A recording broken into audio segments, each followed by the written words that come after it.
আসসালামু আলাইকুম। আজকের আন্তর্জাতিক সংবাদে আপনাকে স্বাগত। শুরুতেই জানিয়ে দেব শিরোনাম। ইসরায়েলি দখলদারির অবসান ঘটলে ফিলিস্তিনি কর্তৃপক্ষের কাছে অস্ত্র সমর্পণ করবে হামাস। আরও জানিয়ে দিব দক্ষিণ আফ্রিকায় বন্দুকধারীদের নির্বিচার গুলি, শিশুসহ অন্তত ১২ জন নিহত। এরপর জানিয়ে দেয়া হবে পাকিস্তান আফগান সীমান্তে ফের সংঘর্ষ, আহত ৩ জন।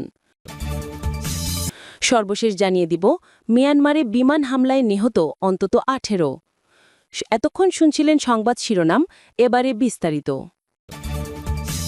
ইসরায়েলি সামরিক বাহিনীর দখলদারির অবসান ঘটলে গাজায় একটি ফিলিস্তিনি কর্তৃপক্ষের কাছে অস্ত্র সমর্পণ করতে রাজি হামাস।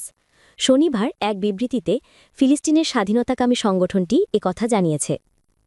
হামাসের আলোচক দলের প্রধান এবং সংগঠনটির গাজা প্রধান খলিল আল হায়া বিবৃতিতে বলেন, দখলদারি ও আগ্রাসনের কারণেই আমরা অস্ত্রশস্ত্র রাখছি।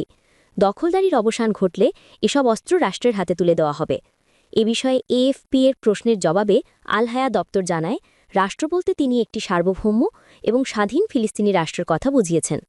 খলিল আল হায়া আরও বলেন, আমরা গাজায় যুদ্ধবিরতি পর্যবেক্ষণ এবং সীমান্তে নজরদারির জন্য জাতিসংঘের বাহিনী মোতায়েনের প্রস্তাব মেনে নিয়েছি। তবে শুধু হামাসকে নিরস্ত্রীকরণের লক্ষ্যে কোনো আন্তর্জাতিক বাহিনী মোতায়েন করা হলে তা মেনে নেওয়া হবে না। দক্ষিণ আফ্রিকার রাজধানী প্রিটোরিয়া নগরীর কাছে একটি বারে বন্দুকধারীদের গুলিতে ৩ বছরের এক শিশুসহ কমপক্ষে ১২ জন নিহত হয়েছেন। শনিবার ৬ ডিসেম্বর স্থানীয় সময় ভোরে এ ঘটনা ঘটে। দেশটির পুলিশের বরাতে এ তথ্য নিশ্চিত করেছে কাতার ভিত্তিক সংবাদ মাধ্যম আল জাজিরা। দক্ষিণ আফ্রিকান পুলিশ সার্ভিসের মুখপাত্র আথলেন্ডা ম্যাথে জানান, প্রিটোরিয়া থেকে প্রায় ১৮ কিলোমিটার পশ্চিমে সলসভিল টাউনশিপের একটি বারে চালানো এ হামলায় মোট ২৫ জনকে গুলি করা হয়। আহতদের মধ্যে ১৪ জনকে হাসপাতালে নেওয়া হয়েছে। নিহতদের মধ্যে ৩ বছর বয়সী এক শিশু, ১২ বছর বয়সী এক ছেলে ও ১৬ বছর বয়সী এক কিশোরী রয়েছে। ম্যাথে বলেন, শনিবার ভোর প্রায় ৪:৩০ দিকে একটি হোস্টেলের ভেতরে থাকা একটি অনিবন্ধিত বারে ৩ জন বন্দুকধারী হঠাৎ ঢুকে নির্বিচারে গুলি ছুটতে থাকে। ঘটনাস্থলে কয়েকজন পুরুষ পানাহার করছিলেন বলে জানান তিনি।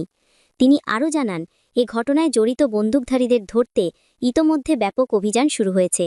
তবে এখনও হামলার কারণ বা উদ্দেশ্য জানা যায়নি। প্রসঙ্গত, আফ্রিকার শিল্পোন্নত দেশগুলোর মধ্যে অন্যতম দক্ষিণ আফ্রিকা। দেশটি দীর্ঘদিন ধরেই সংগঠিত অপরাধ চক্র, দুর্নীতি ও গ্যাং সহিংসার সঙ্গে লড়ছে। পুলিশের হিসাবে চলতি বছরের এপ্রিল থেকে সেপ্টেম্বরের মধ্যে দেশটিতে প্রতিদিন গড়ে ৬৩ জন খুন হয়েছে। শুক্রবার ৫ ডিসেম্বর রাতভর পাকিস্তান ও আফগানিস্তানের সীমান্তে চরম উত্তেজনা দেখা গেছে। স্থানীয় সূত্রে জানা গেছে, চামান সীমান্তে দুই দেশের সেনাদের মধ্যে ভারী গোলাবর্ষণ হয়েছে। এই ঘটনায় ৩ জন আহত হয়েছেন, যার মধ্যে একজন নারীও রয়েছেন। ঘটনাটি ঘটে শুক্রবার রাত প্রায় ১০টায় চামান সীমান্তে। পাকিস্তান ও আফগান কর্মকর্তারা একে অপরকে উত্তেজনা সৃষ্টি করার দায়ে চাপিয়েছে। পাকিস্তান দাবি করেছে আফগান বাহিনী বাদামি এলাকায় মর্টার শেল নিক্ষেপ করেছে। অন্যদিকে আফগান তালেবান মুখপাত্র জাবিহুল্লাহ মুজাহিদ বলেছেন, কান্দাহার প্রদেশের বোলদক এলাকায় পাকিস্তানি হামলা চালায়, যা তাদের বাহিনী প্রতিহত করেছে। সীমান্তে সংঘর্ষের সময় পাকিস্তান সেনারা আফগান আগ্রাসনের জবাবে পাল্টা গোলাবর্ষণ করেছে। চামান কান্দাহার মহাসড়কেও লড়াইয়ের খবর পাওয়া গেছে, যদিও তা তৎক্ষণাৎ যাচাই করা যায়নি। কুয়েটার একজন সিনিয়র কর্মকর্তা অননুমোদিতভাবে জানিয়েছেন, গোলাবর্ষণ রাতভর চলেছে। চামান জেলা হাসপাতালে মেডিকেল সুপারিনটেন্ডেন্ট মোহাম্মদ ওয়াইস জানিয়েছেন, আহত ৩ জনকে হাসপাতালে নিয়ে আসা হয়েছে। সংঘর্ষের বিষয়ে পাকিস্তানের ইন্টার সার্ভিসেস পাবলিক রিলেশনস বা পররাষ্ট্র মন্ত্রণালয় এখনও কোনো আনুষ্ঠানিক বক্তব্য দেয়নি। নিরাপত্তা ও শান্তি পরিস্থিতি নজরদারি করা হচ্ছে। মিয়ানমারে বিমান হামলায় অন্তত ১৮ জন নিহত হয়েছে। শনিবার ৬ ডিসেম্বর বার্তা সংস্থা এএফপির বরাত দিয়ে সাউথ চাইনা মর্নিং পোস্ট এ খবর জানিয়েছে। স্থানীয় একজন কর্মকর্তা, উদ্ধারকর্মী ও ২ বাসিন্দার সাক্ষাৎকারের ভিত্তিতে বিমান হামলায় হতাহতের ঘটনা নিশ্চিত করা হয়েছে। ২০২১ সালে সামরিক অভ্যুত্থানের পর থেকে মিয়ানমারে একটি ভয়াবহ গৃহযুদ্ধ চলছে, যা এখনও অব্যাহত। সামরিক বাহিনী এবং বিভিন্ন বিরোধী সশস্ত্র গোষ্ঠীর মধ্যে সংঘর্ষের মাঝে প্রায়ই বিমান হামলার ঘটনা ঘটে, যার বেশিরভাগ ক্ষেত্রেই বেসামরিক নাগরিকরা হতাহত হয়। স্থানীয় প্রশাসনের এক কর্মকর্তা জানিয়েছেন, শুক্রবার সন্ধ্যায় সাগাইং অঞ্চলের তবাইন টাউনশিপে ২টি বোমা নিক্ষেপ করা হয়। এর মধ্যে একটি বোমা আঘাত হানে এক ব্যস্ত চায়ের দোকানে। হামলায় ১৮ জন নিহত ও ২০ জন আহত হয়েছেন। তিনি আরও জানান, চায়ের দোকানে প্রচুর মানুষ উপস্থিত থাকায় হতাহতির সংখ্যা বেশি হয়েছে। নিরাপত্তাজনিত কারণে তথ্য প্রদানকারীরা নাম প্রকাশে অনিচ্ছুক। এক উদ্ধারকর্মী বলেন, হামলার 15 মিনিট পর তিনি ঘটনাস্থলে পৌঁছান। নিহতদের মধ্যে 7 জন ঘটনাস্থলেই মারা যান এবং বাকিরা হাসপাতালে নেওয়ার পর মারা যান।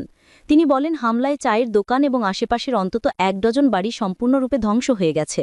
এদিকে শনিবার থেকে মিয়ানমারে বিদেশে অবস্থানরত নাগরিকদের জন্য নির্বাচনের আগাম ভোটগ্রহণ শুরু হয়েছে। এদিন ব্যাংককের মিয়ানমার দূতাবাসে কিছু ভোটার ভোট দিতে দেখা যায়। গৃহযুদ্ধে বিপর্যস্ত মিয়ানমারের জান্তা সরকার এই নির্বাচনের মাধ্যমে ক্ষমতা সুসংহত করতে চায়।